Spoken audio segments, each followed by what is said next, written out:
नमस्कार। पिछली बार हमने जब इस टॉक को इसके बारे ध्यान के बारे में चर्चा करते हुए पिछली बार हमने ख़त्म किया था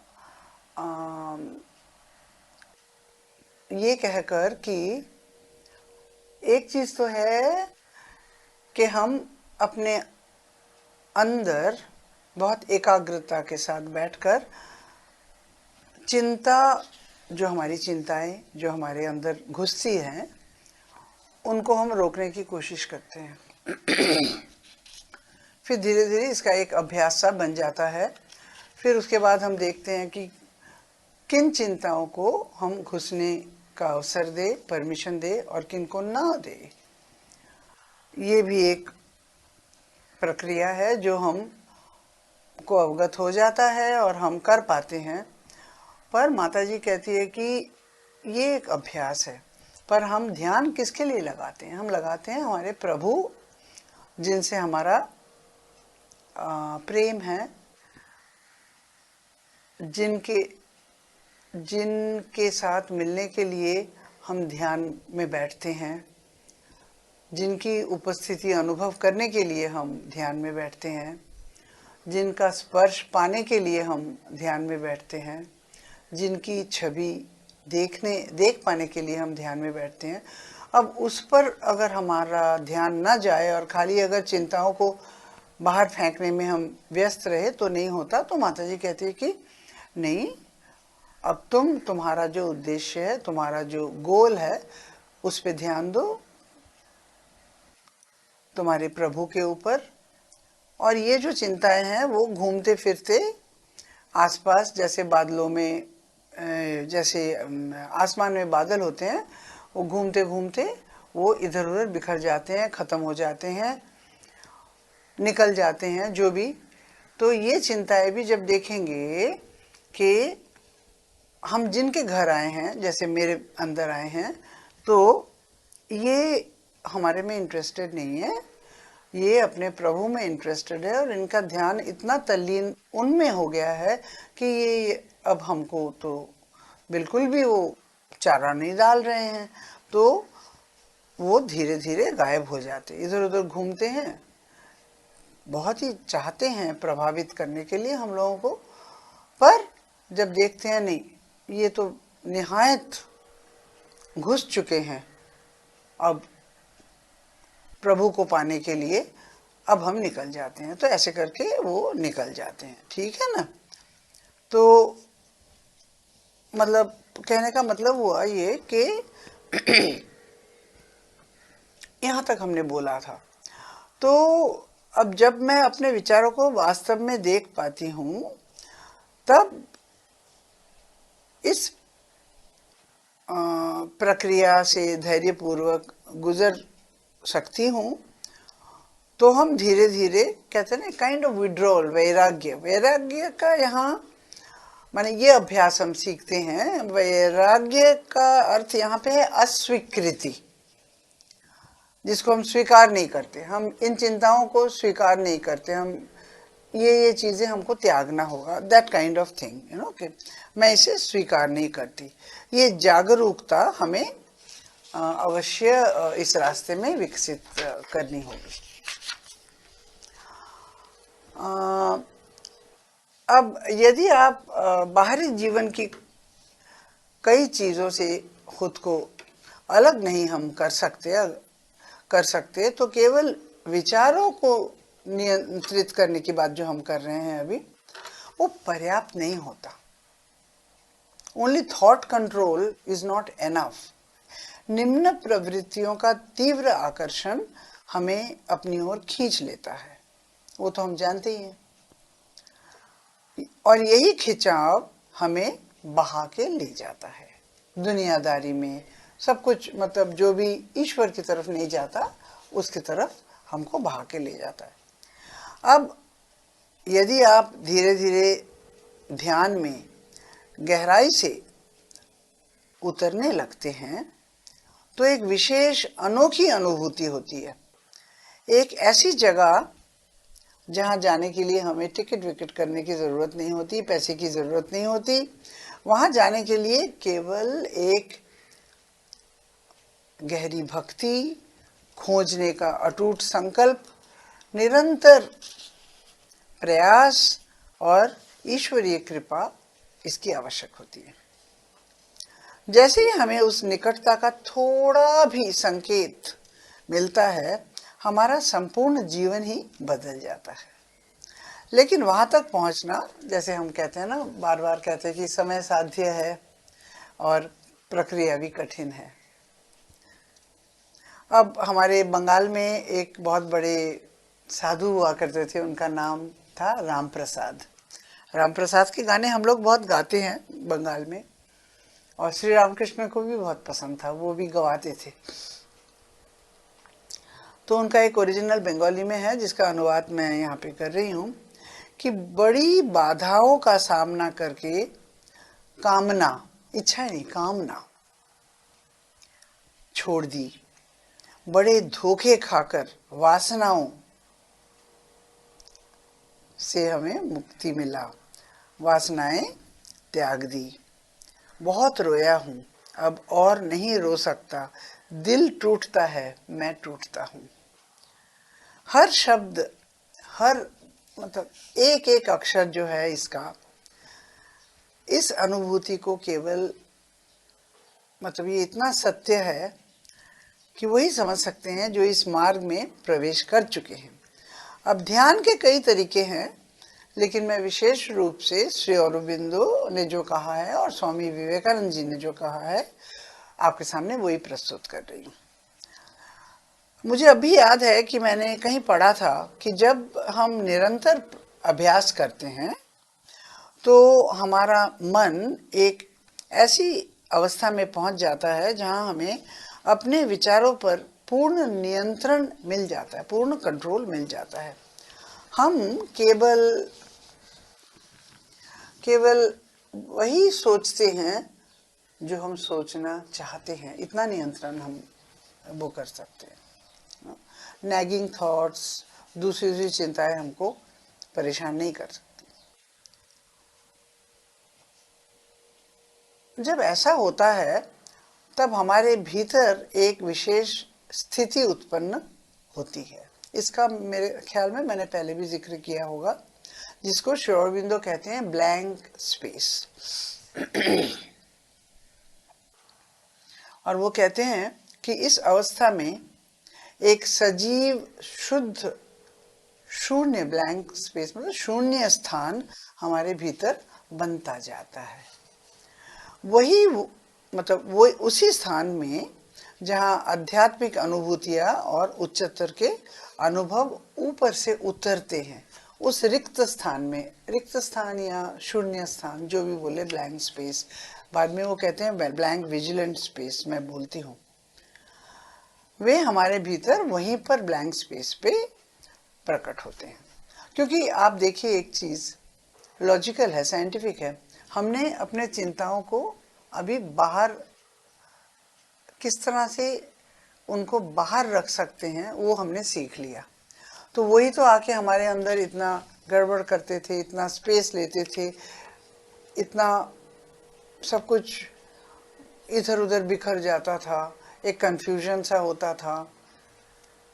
तो अब उन थॉट्स को जब हम निकाल पाए तो वो एक तो स्पेस तो बना ना, तो उसी को वो ब्लैंक स्पेस बोलते हैं। पर बहुत वक्त लगता है इस तरह के, मतलब इस तरह की स्थिति में को अनुभव करने के लिए। अब आइए ध्यान के व्यवहारिक पक्ष पर चर्चा करें। ये विषय अत्यंत, एज वी अंडरस्टैंड, गूढ़ है, इसलिए हम धीरे धीरे बोल रहे हैं। यदि आप वास्तव में सीखना चाहते तो कई बार ही हमने देखा है, जब हम छोटे होते थे तो पेपर पेंसिल लेके बैठ जाते थे और जो बोलते थे हम लिखते जाते थे। एक्चुअली बहुत ध्यान पूर्वक सुनने की आवश्यकता होती है, क्योंकि ये इतना आसान चीज़ है नहीं। जब तक मैं स्वयं को पूरी तरह नहीं देख पाऊँ, मेरे भीतर और बाहर क्या हो रहा है, मैं बेचैन हूँ या शांत, विचलित हूँ या भ्रमित हूँ, तब तक मैं इस प्रक्रिया को सच में नहीं समझ सकूंगी। हमने इसे काफी समय तक अभ्यास किया है, इसलिए उम्मीद है कि हमने इसे कुछ हद तक तो समझ लिया ही होगा। इसे ही व्यक्तिक और अव्यक्तिक अनुभव या पर्सनल एंड इम्पर्सनल शायद कह सकते हैं, या व्यक्तिगत इंडिविजुअल और निर्वैयक्तिक ऑब्जेक्टिव, सब्जेक्टिव एंड ऑब्जेक्टिव भी हम कह सकते हैं उसको। जब हम इसे पहचानते हैं तो हमें दो अवस्थाओं के बीच का अंतर समझ में आता है। पहला, इट्स नॉट वेरी इजी, पहला भाग ये है प्रकृति की गतिविधियां जो हम अपने मन, प्राण और शरीर के माध्यम से करते हैं, जिसे इंग्लिश में हम कहते हैं, मतलब श्री अरबिंदो के इसमें जब मैं पढ़ती हूँ तो अनुवाद करके बोल रही हूँ ना आप लोगों को हिंदी में, द एग्जीक्यूटिव पार्ट, राइट, मतलब काम जो किया जाता है शरीर, मन और प्राणों के द्वारा। और दूसरा भाग क्या होता, द ऑब्जर्विंग पार्ट, यानी कि साक्षी पार्ट, साक्षी चेतना। ठीक है, अब आइए आज हम श्री कृष्ण पर समझिए, ध्यान करते। तो दो चीज हमने देख लिया, एक है प्रकृति का अंश, एक है पुरुष का अंश। साक्षी चेतना जो है, जो ऑब्जर्व करता है, जो देखता है, वो हमारी अंतरात्मा है। ठीक है, नहीं तो चैत्य पुरुष कहे, अंतरात्मा कहे, आत्मा कहे, कुछ भी कहे, सो वो है साक्षी चेतना। वो ऑब्जर्व करते, वो काम नहीं करते, और काम करती है प्रकृति। ठीक है, हमारे मन, प्राण और शरीर के द्वारा। सो ये पहला भाग है और दूसरा भाग है। अब हम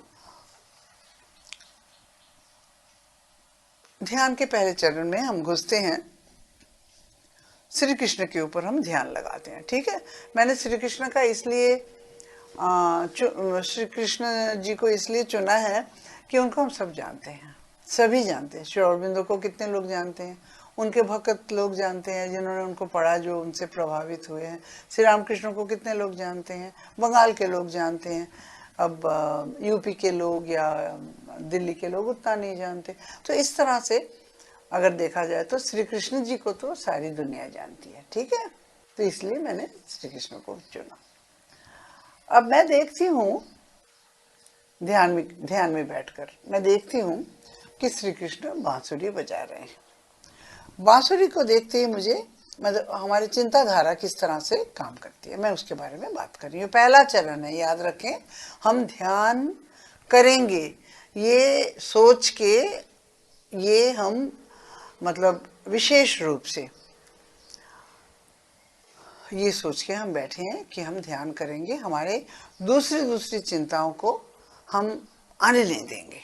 हम खाली भगवान जी के ऊपर, श्री कृष्ण जी के ऊपर हम ध्यान करेंगे। उनके अंतर्गत जो भी है उसको हम सोचेंगे, पर उनसे बाहर हम नहीं निकलेंगे। पर ये पहला चरण, याद रखें कि हम अभी बैठे ही हैं। तो बांसुरी श्री कृष्ण के बांसुरी को देखते ही मुझे हरिप्रसाद चौरासिया की लंबी बांसुरी याद आ जाती है। By the way, I am into music, तो नेचुरली मेरे को सबसे पहले म्यूजिक का ही ख्याल आता है। और मैं सोचती हूँ कि मेरे प्रभु जी की बांसुरी तो बहुत छोटी है, उनका तो बहुत बड़ा है। फिर मुझे अपने गांव के लड़कों की याद आती है जो अच्छी बांसुरी बजाते हैं। फिर मैं सोचती हूँ कि गांव में लोग कितने स्वस्थ जीवन जीते। आप देखिए कि एक बार मन बहक गया, हम दूसरी चिंता की ओर चले गए, तो एक वो कड़ी दूसरी लग जाती है, एक के बाद एक हम दूसरी चीजें सोचने लगते हैं। फॉर सम टाइम 10 मिनट के लिए भूल ही जाते हैं कि अरे अरे अरे ये क्या हो रहा है, मैं तो बैठी थी ध्यान करने के लिए, वो भी कृष्ण जी के ऊपर। हे ईश्वरा, पहले चरण में ऐसे ही होता है, जैसे गांव के बारे में सोचते हैं। गांव में खुली हवा है, गांव में खुला आसमान है, खेतों में ताजी ताजी सब्जियां हैं, प्रकृति शुद्ध है। फिर अचानक मेरा ध्यान हिमाचल के गांव में जाता है, क्योंकि मैं हिमाचल में कई बार गई हूँ। तो वहाँ पे फलों के बागों की ओर मेरा मन चला जाता है। आड़ू, सेब, आलू बुखारा, कितना कुछ हमने देखा है। और फिर आई कम बैक टू पौंडीचेरी कि यार पौंडीचेरी में तो सूखी जगह है, यहाँ पे तो कुछ भी नहीं मिलता। जो भी सब्जियां वगैरह ज़्यादातर बैंगलोर से आते हैं तो ही अच्छा है, यहाँ में तो एकदम सूखा। इस तरह मैं श्री कृष्ण से कितना भी प्रेम करूं, मेरा मन उन्हें थाम नहीं पाता पहले चरण में। ठीक है, तो मेरा पहला ध्यान चरण इसी को कहते हैं। और ये भी सच है, मन को प्रशिक्षित करने में समय तो लगता है। शुरू में हम सभी इसी स्थिति से गुजरते हैं, मगर इसके कारण हम हतोत्साहित ना हो जाए, उदास ना हो जाए, क्योंकि ये सामान्य है और सभी को होता है। फिर हम दूसरे चरण में आते हैं। अब तब तक हमने अपने मन को और भी पक्का कर लिया है, दृढ़ रूप से, राइट। काफी दृढ़ रूप से हम मन को अनुशासित करते हैं कि फिर से हमको ध्यान में बैठना है और इधर उधर नहीं भटकना है अपने आप को। सही। तो इस बार हम फिर श्री कृष्ण को देखते हैं। श्री कृष्ण जी प्रकट होते हैं, बांसुरी भी बजाते, वो तो हम सुन नहीं पाते, पर बांसुरी लेते हुए। लेकिन अब मैं उनके आसपास गोपियों को देखती हूँ, जो मंत्र मुग्ध होकर उनका संगीत सुन रही होती है। फिर मैं सोचती हूँ, ये सुंदर सुंदर गोपियां है कौन। मुझे रासलीला के पेंटिंग्स याद आ जाती है। राजस्थान में जो मिनिएचर पेंटिंग्स होती है ना, लघु चित्रकलाएं, वो कितनी उत्कृष्ट, कितनी सुंदर होती है। फिर श्री कृष्ण पर आधारित अनगणित भजन याद आते हैं। मैं खुद भी बहुत सारे भजन भगवान जी के ऊपर गा चुकी हूँ, गाती भी हूँ। फिर बंगाल में जो वैष्णव संतों का, उन लोगों का अद्भुत कीर्तन होता है, वो भी याद आ जाता है। बड़े भावपूर्ण होते हैं वो। पर मैं अभी क्या देखती हूँ कि मेरा ध्यान अधिक केंद्रित तो हो रहा है, इधर उधर जा रहा है, पर केंद्रित हो रहा है श्री कृष्ण जी के ऊपर। पहले की तरह विचार इधर उधर नहीं भटक रहे हैं, वे सभी श्री कृष्ण से ही संबंधित है। गोपियां, उनकी दिव्य लीलाएं, रास लीला इत्यादि। इस स्तर पर मैं महसूस करती हूँ कि मैंने अपने विचारों पर कुछ तो नियंत्रण पाया है, कर लिया है। एक विचार दूसरे से जुड़ा हुआ है, जा रहा है इधर से उधर, पेंटिंग टू रासलीला टू भजन, मानती हूं मैं, पर कम से कम एक दूसरे से कहीं पर तो जुड़े हुए हैं। पहले की तरह अनियंत्रित रूप से इधर उधर कूद नहीं रहे हैं। पहले से मेरा मन ज्यादा शांत है, संयमित है, और विचारों के बीच जो समय अंतराल है, जो इंटरवल ऑफ टाइम है, वो अभी एक विचार से दूसरे विचार के अंदर जो है वो ज्यादा अनुशासित है और उसी चिंता में मग्न है, राइट। तो ये हो गया, समझिए, हमारा दूसरा चरण। हमने मन को बहुत पक्का करके सेकंड टाइम बैठे। अब हम पहले और दूसरे चरण को पार करके तीसरे चरण में जो पहुंचते हैं, ये एक बेहद महत्वपूर्ण और निर्णायक पड़ाव होता है ध्यान में। सबसे पहले मैं श्री कृष्ण के इस बार बाल रूप को, जिनको बाल गोपाल कहते हैं ना, उसको देखती हूँ, जो अत्यंत सुंदर और मोहक है। फिर मैं उस समय को याद करती हूँ जब मैं राजस्थान में श्रीनाथ जी उनके मंदिर गई थी। वहाँ भगवान के कमल जैसे चरण कितने ही अद्भुत थे। ये दृश्य मेरे मन में गहराई से बस गया है, और जब भी मैं इसे याद करती हूँ बहुत आंतरिक आनंद पाती हूँ। फिर मैं श्री कृष्ण के ही मंदिर गई थी, इस्कॉन टेम्पल इन बेंगलोर। वहाँ पे कृष्ण जी थे राधा जी के साथ, बांसुरी तो बजा रहे थे, और उनके बहुत बड़ा टेम्पल था, और महल जैसे दिव्य आवास, अलौकिक आभूषण और श्रृंगार की छवि अत्यंत मनमोहक वहाँ पे है बेंगलोर में। और फिर सबसे बड़ी बात है, उस मंदिर का प्रसाद इतना अच्छा था, मैं कभी भी भूल नहीं सकती। इसके बाद ये लीलामय प्रभु श्री अरविंद के पास आए, मैं सोचती हूँ जेल में, ठीक है, वहाँ पे उनके समक्ष प्रकट हुए, उन्हें योग साधना का मार्ग दिखाने के लिए। और ये घटना कोलकाता के जेल में हुई, कोलकाता के जेल में। फिर श्री कृष्ण ने सबसे अद्भुत और रोमांचक अवतार का रूप धारण किया, क्रांतिकारी अवतार। श्री कृष्ण स्वयं एक क्रांतिकारी अवतार के रूप में प्रकट हुए। तो ये तीसरा जो चरण के बारे, जिसके बारे में मैं अभी बात कर रही हूँ, वो बहुत इम्पोर्टेंट होता है। ये एक जिसको कहते हैं ना ध्यान में, मतलब ध्यान के एक्सरसाइजेस के बारे में तो हम बात कर रहे हैं ना अभी, तो वो एक टर्निंग पॉइंट जैसे कहते हैं ना, एक परिवर्तन बिंदु है, राइट। अब ये परिवर्तन है क्या? यही कि विचार निरंतर दौड़ रहे हैं, भाग रहे हैं, लेकिन बार बार वे लौटकर उसी एक मूल केंद्र में वापस आ रहे हैं, जो है हमारे प्रभु श्री कृष्ण जी। अर्थात मैं चाहे जहां जाऊं, अंततः मेरा ध्यान केवल श्री कृष्ण की ओर ही केंद्रित हो जाता है। इस अवस्था तक पहुंचने के लिए अत्यंत सजग रहना पड़ता है और वर्षों तक सतत अभ्यास करना पड़ता है। हाँ, एक चरण के बाद दूसरा चरण आता है और इसी क्रम से हमें आगे भी बढ़ना पड़ता है। अब एक विचार से दूसरे विचार के बीच का समय अंतराल बढ़ने लगता है। इसका अर्थ है कि मैं एक ही विचार पर लंबे समय तक ध्यान केंद्रित कर सकती हूँ। ये बहुत बड़ी बात है। कोई चिंता, कोई बाहर का भटकाव का कोई मतलब यहाँ पे आंदोलन नहीं है, आलोड़न नहीं है, हलचल नहीं है। एक ही चिंता के ऊपर मैं, एक ही केंद्र बिंदु के ऊपर मैं बैठ पा रही हूँ। ये बहुत बड़ी बात है। इसका अर्थ है कि मैं एक ही विचार पर लंबे समय तक अपने मन को केंद्रित कर रही हूँ। अब मेरा मन पहले की तरह भटकता नहीं, बल्कि स्थिर और शांत हो चुका है काफी। इस समय विचारों का दायरा, जो विचारों में दायरा होता है, ज्यादा सीमित हो जाता है। अगले चरण में मैं अनुभव करती हूँ कि श्री कृष्ण ही मेरे परम आराध्य, मेरे इष्ट देवता हैं। अनेक युगों के बाद वे संसार को एक नए पथ पर ले चलने के लिए अवतरित हुए हैं, अवतार के रूप में हमारे बीच में आए हैं।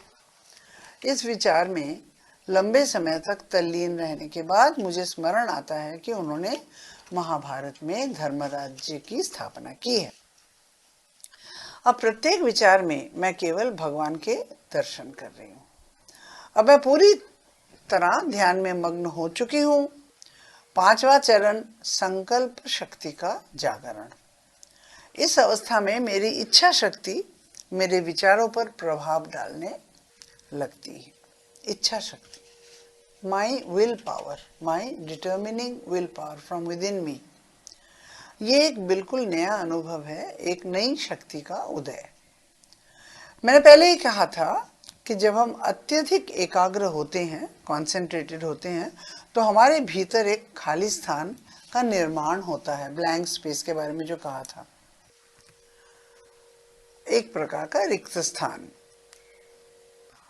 उस रिक्त स्थान के माध्यम से अनेक आध्यात्मिक अनुभूतियां और शक्तियां प्रकट हो सकती हैं। वे शक्तियां मुझे इस मार्ग पर और आगे ले जाने में सहायता कर सकती हैं। अब इस अवस्था में मैं श्री कृष्ण की मधुर मुस्कान देख सकती हूँ। पांचवा चरण है, काफी हम आगे बढ़ चुके हैं। अब हम खाली सुनते नहीं या सोचते नहीं या जानते नहीं, अब हम देख सकते हैं, देख भी सकते हैं। मैं देख सकती हूँ कि उनके स्वर्ण मुकुट के रत्नों की दिव्य आभा क्या है। मैं ये भी देख सकती हूँ कि पीतांबर वस्त्रों का वास्तविक दिव्य रंग क्या है। मैं और भी देख सकती हूँ कि उनका मोर पंख कैसा है और उनके गहरे नील, पीतांबर और नीलांबर दोनों ही तो है ना उनका। अब मेरा संपूर्ण ध्यान केवल श्री कृष्ण पर केंद्रित हो गया है। ये पूर्ण एकाग्रता की अवस्था है, गहरा अविचल ध्यान, जिसे तैल धारावत ध्यान कहा जाता है। अंग्रेजी में इसे कहते हैं all strings come together at one centre. तैल धारावत मतलब जो तेल ऊपर से गिरता है उसके धारा के जैसे, उसमें कोई एकदम एक ही तरह से वो बहता जाता, उसमें कोई छेद नहीं है, उसमें कोई क्या कहते हैं रोक नहीं है, उसमें बिल्कुल भी कोई अवरोध नहीं है। तो अब मेरा मन, प्राण और शरीर सब कुछ श्री कृष्ण में लय हो चुका है। अब पूर्ण स्थिरता बनी रहती है।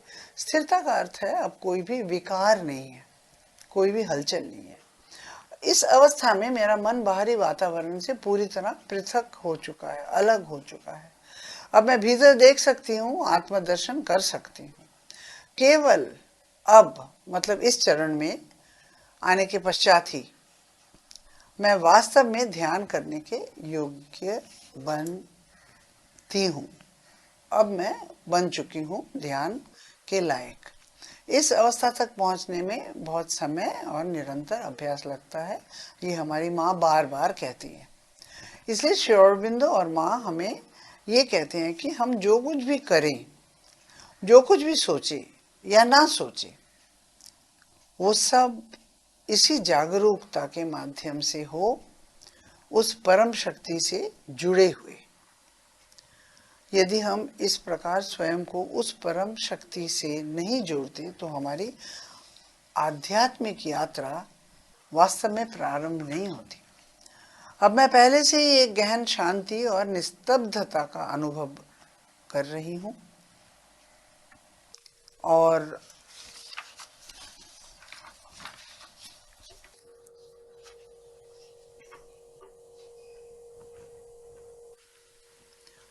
और इस को समझने का प्रयास हमने किया है कि ध्यान की पद्धति क्या है, ध्यान किस प्रकार क्रमशः एक एक कर ध्यान में विभिन्न परतें हमारे भीतर उतरती जाती है और प्रत्येक स्तर पर हम क्या क्या आत्मसात कर सकते हैं, अपने अंदर ले सकते हैं, इन सब के बारे में कुछ हद तक अभ्यास हम कर पाए हैं। साथ ही ये भी हमने देखा कि हर एक चरण या स्तर पर हम किन किन बातों को अपने अंदर ला सकते हैं, किन किन प्रक्रिया को हम सीख सकते हैं। खाली सीख ही नहीं सकते हैं, वो हमारे अंदर बस सा जाता है कंप्लीटली।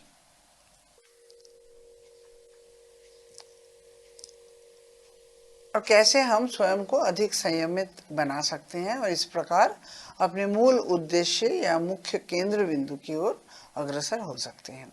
ये ध्यान की प्रक्रिया बहुत शांत, स्थिर और धैर्यपूर्ण होती है। इसे तीव्र गति से नहीं अपनाया जा सकता। इसके लिए ज़रूरी है कि हम स्वयं को अंदर से शांत करें, धैर्यपूर्वक धीरे धीरे एक एक कदम बढ़ाते हुए अपने भीतरी संसार में प्रवेश करें। जब हम उस भीतरी संसार में प्रवेश करते हैं तब वहाँ अत्यंत एकाग्रता के साथ ध्यान करना आवश्यक होता है। हमने ये भी देखा है कि हम पूरी निष्ठा और ईमानदारी के साथ इस साधना को नियमित रूप से करते रहे तो ही हम सच्चे अर्थों में ध्यान कर सकते हैं।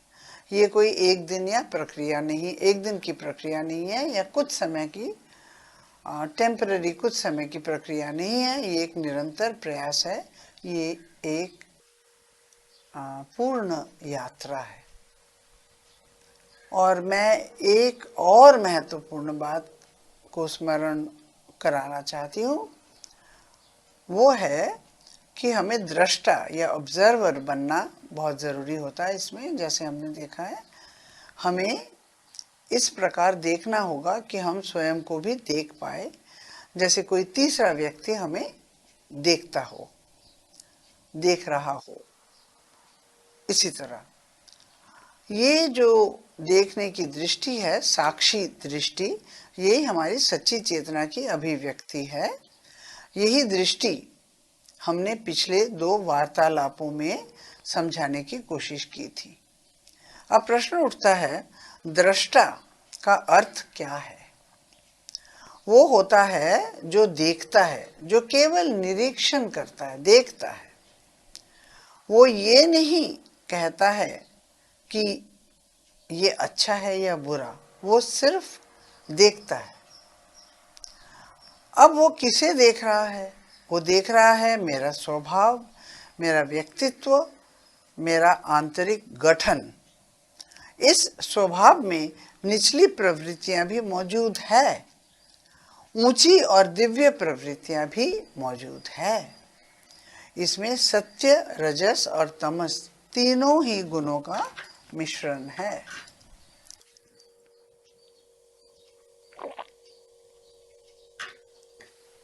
ये जो प्रकृति है, हमारी जो प्रकृति है, वो चलती है अहंकार, कामनाओं और आसक्तियों के इशारों पर। यही वजह है कि हम इस प्रकृति का हमें शुद्धकरण करना बड़ा ज़रूरी होता है, इंग्लिश में जिसे प्यूरिफिकेशन बोलते हैं। हर एक योग साधना में purification is the first step that we have to do. पर यह शुद्धिकरण तभी संभव होगा यदि हम स्वयं को उस प्रकृति से अलग होके दृष्टा के रूप में, मतलब साक्षी चेतना को प्राप्त करना बड़ा जरूरी होता है, दृष्टा के रूप में देख पाएंगे। तब हम उसे, मतलब उसी चीज को देख पाएंगे जो लगातार हमारे भीतर घटित हो रही है। जिसका नाम, जिसको हमारे भीतर जो हम काम कर रहे हैं या जो सोच रहे हैं, जो भावनाएं चिंताएं हमारे अंदर आ रही हैं, घटित हो रही है, जो हमको प्रभावित कर रहे हैं, इसको कहते हैं दृश्य। और देख जो रहा है वो है दृष्टा। और ये हमारे अंदर जो हो रहा, गुस्सा आया तो फिर हम किस तरह से बदल गए, कितनी बुरी तरह से बातें करने लगे, जलन हुआ तो उसके बारे में हमारी सोच बदल जाती है।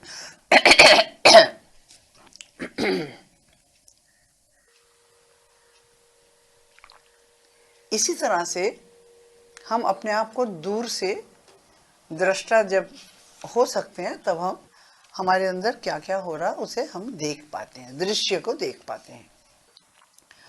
तो अब हम ये कह सकते हैं, हम है दृष्टा और जो भीतर घट रहा है वो है दृश्य।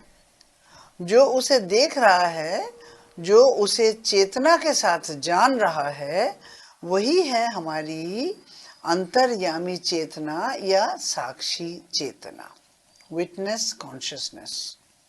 मैं शायद कुछ बातें डेफिनेटली दोहरा रही हूँ, लेकिन क्या करे, एक्चुअली ये सहज तो है नहीं, इसलिए थोड़ा दोहराए तो ज़रा याद रहता है हम लोगों को, या समझ में ज़रा अच्छे से आ जाता है। हमें इन्हें बार बार अपने भीतर बैठाना होगा। जैसे कोई होता ना लोहार, वो ठोक ठोक के कीला जब कीला मारना होता तो ठोक ठोक के कीले को स्थिर कर देता है ना, दीवार के ऊपर गाड़ देता है ना, उसी की तरह हमारे मन में भी इसी जो ठीक ठीक बातें हैं जो हमें करना आवश्यक है उसे गाड़ना होगा। इसलिए अपने आप को बार बार याद दिलाते हैं हम कि जो मैं कर रही हूँ अपने मन प्राण या शरीर से, क्या वो सही है या नहीं है, ये बड़ा इम्पोर्टेंट होता है। क्या मैं योग के पथ पर चल रही हूँ या भटक रही हूँ? यदि मेरी दिशा गलत है तो उसमें सुधार करना अति आवश्यक हो जाता है क्योंकि ये रास्ता ही कुछ ऐसा है, भटकाने वाला रास्ता है।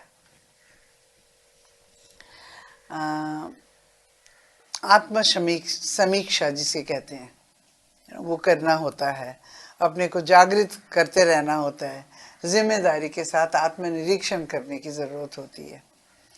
क्योंकि मन और जो चिंताएं हैं और अहंकार से हम चालित हैं, अभी तक तो हम आत्मा के द्वारा चालित नहीं हो पाए ना, हमारे में शुद्धिकरण is not that much. So ego जो हमको, अहंकार जो चालित करता है, वो गलत रास्ते पे ही चालित करता है यूजुअली। इसलिए हमको आत्मनिरीक्षण की ज़रूरत होती है। पहला स्टेप जो होता है इसमें, एक एक स्टेप भी होता है इसमें, कि साधना की बात कर रही हूँ, कि आत्मनिरीक्षण में एकाग्रता, कॉन्सेंट्रेशन इन सेल्फ ऑब्जर्वेशन, हम अपने आप को जब देखते हैं उसमें एकाग्रता। माता जी सबसे पहले जो बात कहती है वो कहती है स्वयं के निरीक्षण में एकाग्रता, कॉन्सेंट्रेशन इन सेल्फ ऑब्जर्वेशन। जब मैं दृष्टा बनकर अपने स्वभाव का निरीक्षण कर रही होती हूँ तब मुझे अत्यंत तीव्र एकाग्रता बनाए रखनी चाहिए, क्योंकि अहंकार हमें छोड़ता नहीं है।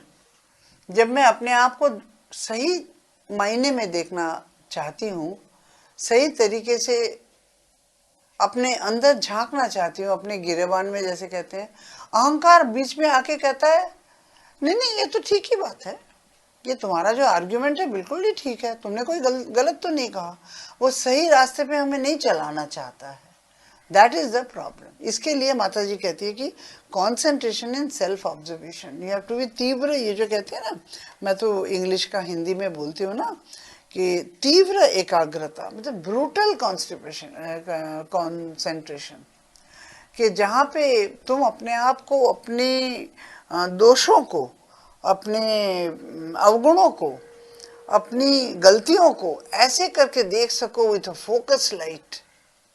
नहीं तो ऑलवेज अपने आप को जस्टिफाई हम कर लेते हैं, क्योंकि आफ्टर ऑल वी आर मन द्वारा चालित होते हैं, और मन को कौन चलाता है? वो अहंकार।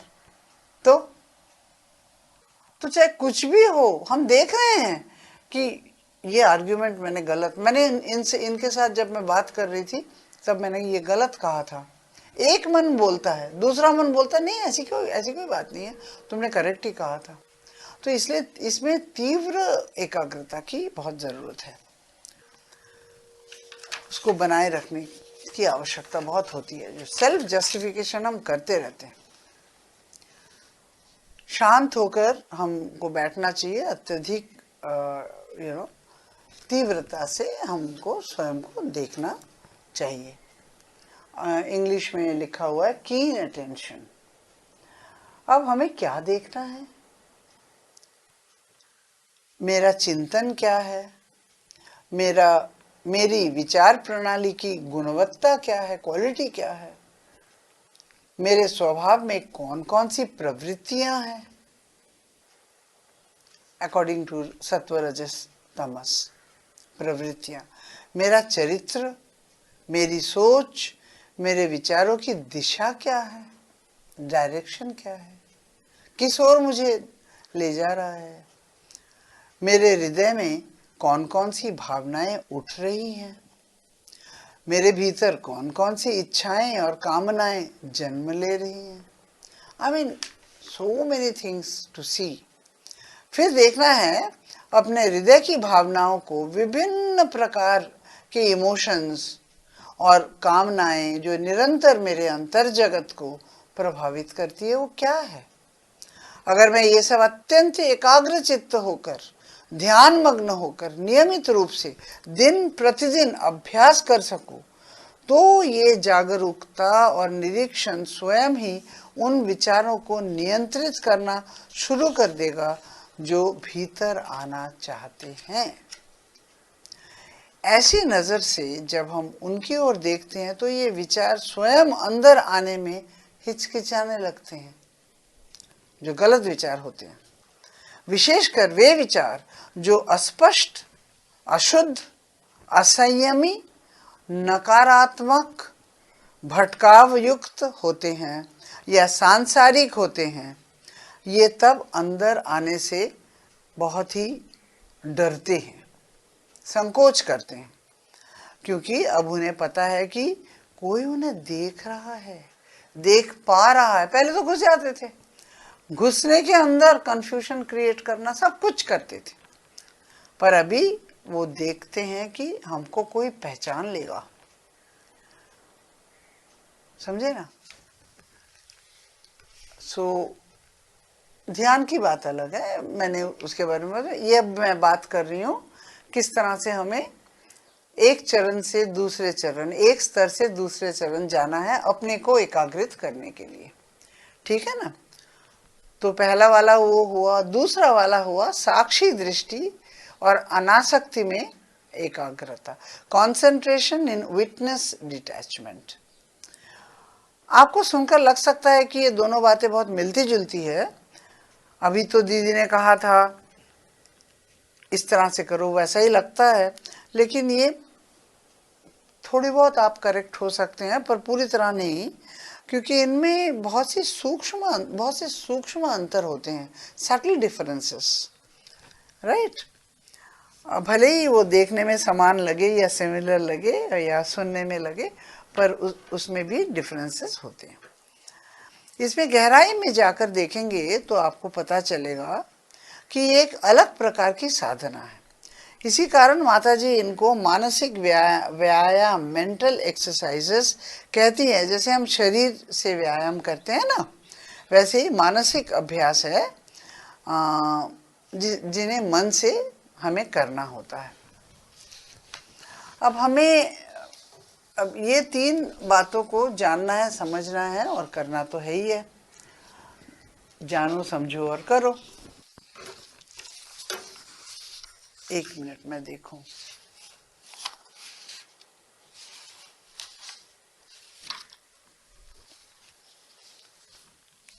हमें ये समझना होगा कि हमारे भीतर जो हजारों लाखों विचार या चिंताएं जो हमारे हर दिन हमारे मन के अंदर प्रवेश करते हैं, और भावनाएं, इमोशंस, फीलिंग्स जो भी हमारे हृदय के अंदर हृदय को आंदोलित करते हैं, ये सब हमको ये समझना होगा कि ये हमारे अपने नहीं होते, ये बाहर से आते हैं। ठीक है? ये हमारे अपने विचार नहीं होते हैं, ना हमारे भाव, ना हमारी चिंताएं, ना ये वो योजना है, ना निर्मित विचार, कुछ भी नहीं। सभी बाहरी जगत से हमारे अंदर आते हैं। जैसे किसी के कहने से, किसी दृश्य से, किसी समाचार से, किसी स्मृति से हमारी भावनाएं, इच्छाएं, चिंताएं कुछ भी हमारी नहीं होती। सभी कुछ बाहर से आते हैं। ये विदेशी तत्व है, हमारे असली आत्म स्वभाव के नहीं है।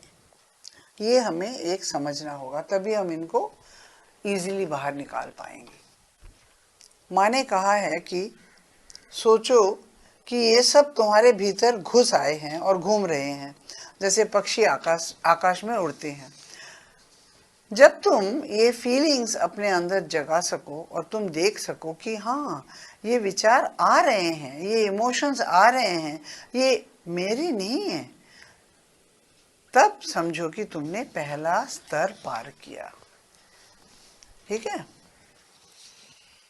तब तुम सचेत होकर देख पा रहे हो कि ये हमारे अंदर प्रवेश कर रहे हैं, घुस रहे हैं। कैसे ये आकर घूम रहे हैं, जैसे आकाश में बादल या पक्षी उड़ते हैं, घूमते हैं। अब तुम प्रभावित कम होते हो जब तुम जानते हो कि ये मेरे नहीं है, मेरे विचार नहीं है, तब हम कम प्रभावित होते हैं। अब तुम दृष्टा बन चुके हो, राइट? तो तुम देखने की शक्ति रखते हो। अब वे तुम्हें अपने साथ बहा के नहीं ले जा सकते, बहका नहीं सकते, आपको भटका नहीं सकते। तब तुम कह सकते हो कि ठीक है, आ ही गए हो तो आ जाओ, थोड़ी देर रह जाओ, पर तुम मुझे प्रभावित नहीं कर सकते। लेकिन ये भी समझो, ये तुम्हें उतनी जल्दी सोच छोड़ते भी तो नहीं है ना, ये हमें लगातार प्रयास करते रहते हैं।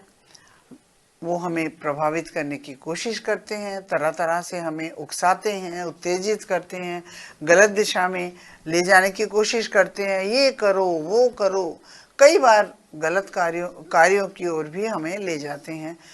अब वे हमें सोचने पर मजबूर करते हैं। As a matter of fact, किसी व्यक्ति के बारे में उल्टे सीधे विचारों को जन्म देते हैं। अब तुम्हारा मन कैसे बदलेगा, इसे देखते हैं। जिसे तुम प्रेम करते थे, अचानक लगेगा अरे ये तो ऐसा ही है, क्या बात है, ये तो गलत बात कर रहे हैं। इस तरह से उल्टे सीधे बातें बताते रहते हैं। कभी कभी मन में बहुत कठोरता आ जाती है, बहुत गलत रूप से हम प्रभावित हो जाते हैं, तो चिंताएं हमारी बदल जाती है। हमारा उनके साथ जब हम मिलते हैं तो रवैया बदल जाता है। ये सब होता है, ये सब चिंताएं करती है। यही उन विचारों और भावनाओं का काम है, हमें बदलना और अधिकतर समय में हमें मतलब गिराना, नीचे की ओर ले जाना। उनका उद्देश्य यही होता है कि हम भगवान की तरफ ना जाए, हम ऊंची चीज़ों की तरफ ना जाए, ऊंचे उद्देश्यों की तरफ ना जाए। फिर उसके बाद एक ऐसा समय आता है जब साक्षी स्वरूप हमारी जो आत्मा है, जिसे हम चैत्य पुरुष भी कहते हैं हमारे योग में, साइकिक बीइंग, राइट, और भी अधिक स्थिर और शांत हो जाता है। उस समय प्रकृति अर्थात हमारी जो मूल प्रकृति है, जिसमें विभिन्न इच्छाएं, वासनाएं और विचार कार्यरत रहते हैं, उसे अब कोई पोषण नहीं मिलता। ठीक है, फलस्वरूप क्या होता है, वो धीरे धीरे शांत होने लगते हैं और मौन भी हो जाते हैं, और ये अनुभव करने लगते हैं कि वातावरण में कोई परिवर्तन तो आ रहा है। There is no doubt about that. यदि हमें सच्चा ज्ञान प्राप्त करना है तो हमें स्वयं को इसी अंतर मन की चेतना में बनाए रखना होगा। तभी हम उस वास्तविक ज्ञान को प्राप्त कर सकते हैं, जो केवल सूचना मात्र नहीं है, इंफॉर्मेशन नहीं है, जो हम किताबों में पढ़ते हैं या टीचर बन के बच्चों को देते हैं।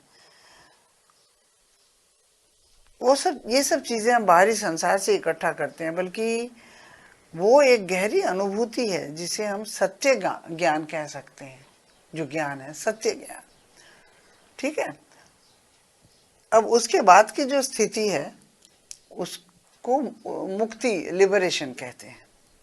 जब हम पहले दो अभ्यासों में कुशल हो जाते हैं तो हमारे अस्तित्व की गहराई में एक प्रकार की रिक्तता बनने लगती है, एक एकांतिक शून्य, जिसे अंग्रेजी में ब्लैंक स्पेस, हमने बात करी है इसकी, कहा जाता है। अब सामाजिक संदर्भ में एक इसे कहते हैं, श्री अरविंदो का ही है, ए ट्रू विजिलेंट ब्लैंक। ठीक है,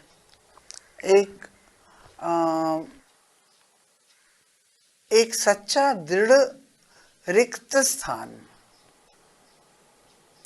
अर्थात एक गहरा, सजग, मौन और निराकार स्थान जिसमें कोई विचार, भावना या बाहरी वस्तु प्रवेश नहीं कर सकती। यह स्थान इतना स्वतंत्र और शक्तिशाली होता है कि वहीं पर सच्चा आध्यात्मिक ज्ञान प्रकट होता है। ये अनुभव इतना स्पष्ट होता है कि ऐसा प्रतीत होता है मानो कोई ब्लैक बोर्ड पे सफ़ेद चौक से कुछ लिखते हैं ब्लैक बोर्ड पे, तो वो जितना शाइन करता है उसी तरह का होता है। ठीक है, एक पूर्ण अनुभूति है ये, जिसमें साधक स्पष्ट रूप से अनुभव करता है कि कोई जैसे उसका हाथ पकड़कर उसे मार्गदर्शन दे रहा है, उसे एक स्तर से दूसरे स्तर आगे बढ़ाता चला जा रहा है। और वो क्या है? वो है जो हाथ, जिसका हाथ हम पकड़ते हैं, वो है चैत्य पुरुष, आत्मा ही है। अब वो बोलता है मैं तुम्हें ये अनुभूतियां बाहरी जगत से नहीं दे सकता, इसीलिए तुम्हें भीतर आना जरूरी होता है। तुम्हें मेरे राज्य में प्रवेश करना होगा जहाँ शांति, ज्ञान, धैर्य और परम भक्ति विद्यमान है। जब तुम वहाँ पग रखोगे तभी मैं तुम्हें सब कुछ दे पाऊंगा, प्रदान कर पाऊंगा, आत्मा हमसे कहती है। इस स्थान तक पहुंचने के लिए, जैसा कि श्री माँ बार बार कहती है, नियमित अभ्यास अनिवार्य है। ये अभ्यास ये है कि हम सीखें कि विचारों को अपनी चेतना में प्रवेश कैसे ना करने दें या उन्हें कैसे निकाल फेंकें। हमने पहले ही थोड़ा चर्चा किया है कैसे किसी विचार को पूरी तरह प्रवेश करने से पहले ही पहचानने और ये आंतरिक संकल्प लें कि जब भी हम किसी विचार को भीतर आते हुए महसूस करें, उसे पूरी शक्ति से बाहर निकाल दें। शुरुआत में जब हम ये अभ्यास करते हैं तब हम सभी प्रकार के विचारों को अस्वीकार करते हैं। हमने ये सब बातें कर ली, मैं ऑलमोस्ट फिर से दोहरा रही हूँ क्योंकि ये ध्यान का अंतिम पर्व है। इसके बाद हम ध्यान के बारे में और चर्चा नहीं करेंगे। हम सभी प्रकार के विचारों को पहले हम अस्वीकार करते हैं, चाहे वो अच्छे हो या बुरे हो, असंगत हो या सामान्य विचार हो, क्योंकि हम इस प्रारंभिक अभ्यास का उद्देश्य इसलिए करते हैं कि हम विचारों को देखने की क्षमता विकसित कर पाएं। पहले चरण में हमारा लक्ष्य यही होगा कि कोई भी विचार भीतर ना आ पाए, स्वयं को पूर्णतः विचार शून्य रखे और एक रिक्त स्थिति की स्थापना करें। जब हम इस स्थिति में अभ्यास करके सहज हो जाते हैं और स्पष्ट रूप से पहचान सकते हैं कि कोई विचार भीतर प्रवेश करने का प्रयास कर रहा है, तब हमारा कार्य होता है उसे दृढ़ता से बाहर निकाल देना। इस स्थिति तक पहुंचने के लिए समय ज़रूर लगता है, इसके लिए नियमित अभ्यास भी ज़रूरत है, धैर्य भी बहुत ज़रूरत है। फिर उसके बाद दूसरे चरण में हम अच्छे विचारों को ही पहचान करके उन्हें भीतर आने के लिए परमिशन देते हैं। ठीक है, और जो ठीक विचार नहीं होते उसको निष्कासित कर देते हैं। ये प्रक्रिया पूरी तरह से नियमित अभ्यास से ही प्राप्त हो जाए। यदि हम वास्तव में सच्चे ध्यान की स्थिति तक पहुंचना चाहते हैं, प्रारंभ में जब हम ध्यान करते हैं तब केवल विचारों को हटाने का अभ्यास करते हैं। बाद में जब हम इसमें पारंगत हो जाते हैं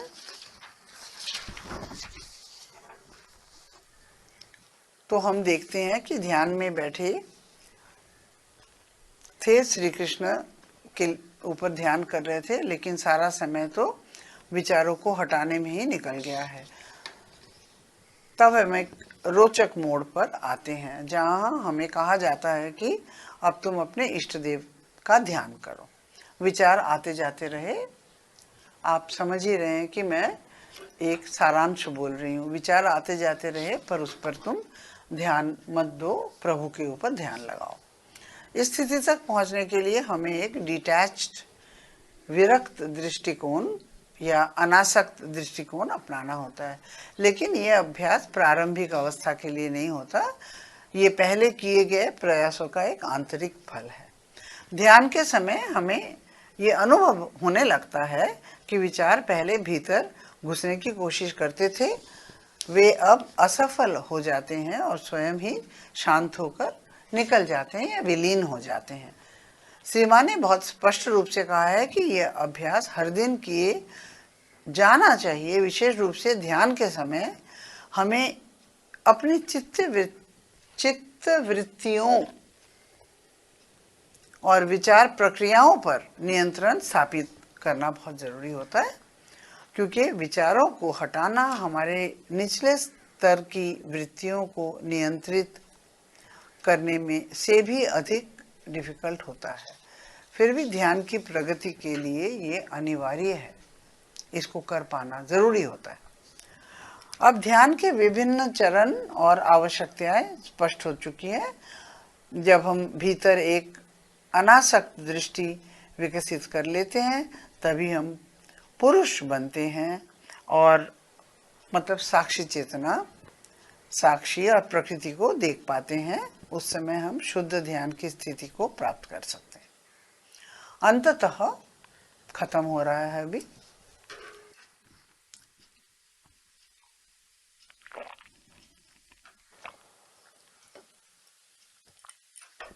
मैं ध्यान के कुछ सकारात्मक परिणाम साझा करना चाहती हूँ, जिनको इनको ये जो 10 पॉइंट्स हैं यहाँ पर, ये मैंने जुगलदा की किताब से लिया है। बहुत सुंदर से वो मतलब ध्यान के विषय में उन्होंने अंत में बहुत सुंदर से मतलब उसका एक मूलभूत परिणाम स्वरूप परिणाम का उन्होंने व्याख्यान किया है। नंबर एक नंबर है, एक नई अनुभूति और आत्म स्वरूप को स्थापित करना और फिर उसको स्थिर करना। अपनी दुर्बलताओं के छिपे हुए मूल को खोज निकालना और उन्हें जड़ से उखाड़ फेंकना, ये सब ध्यान के परिणाम हैं। ज्ञान, शक्ति, पवित्रता और आनंद को भीतर बुलाना, आह्वान करना। भीतर बुलाना मीन्स उनका आनंद को अपने भीतर आह्वान करना। हर अभिव्यक्ति में दिव्य को देखना। ध्यान के कितने सारे पॉजिटिव रिजल्ट्स है देखिए। हर अभिव्यक्ति में दिव्य को देख पाना, अपने आत्म तत्व की खोज करना। हम क्या है, हम क्यों यहाँ आए हैं, हम प्रकृति रूप से क्या है, अपने आत्म तत्व की खोज करना, अपनी आदतन अपवित्र प्रकृति को शुद्ध करना, निम्न प्रवृत्तियों को ऊंचे उठा के ले जाना, उसको उनको पवित्र करना। हमारी जो अशुद्धि प्रवृत्तियां होती है, पुरानी प्रवृत्तियां होती है जी। नाउ नेक्स्ट वन,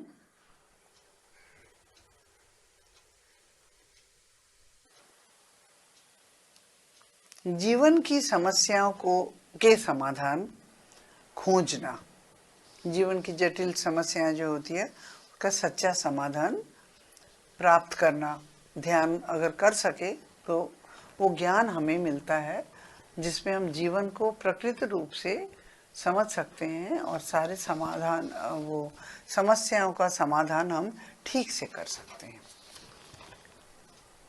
अपने भीतर शांति और मौन को स्थापित करना, ठीक है, स्थायी रूप से स्थापित करना, टेम्पररी नहीं। दिव्य कृपा को प्राप्त करना, ईश्वरीय कृपा, दिव्य कृपा जो है उसका पात्र बनना। और लास्ट में है शारीरिक रोगों और व्याधियों का नाश करना। शरीर की बीमारियां और कष्टों का भी समाधान ध्यान से मिलता है। सो ये परिणाम बहुत ही अद्भुत है। मानव जीवन की पीड़ाओं, चिंताओं, नकारात्मकता, दुख, आसक्तियों, इच्छाओं और अहंकार से छुटकारा पाने का एक संपूर्ण मार्ग हमारे सामने रखा गया है, खोल दिया गया है। और ये सब संभव है यदि हम नियमित अभ्यास करें, ध्यान को पूरी श्रद्धा और समर्पण के साथ करें तथा अपने चित्त और मन को उसी प्रकार शुद्ध करें जैसे श्री माँ ने हमें सिखाया है। ठीक है, थैंक यू, नमस्कार।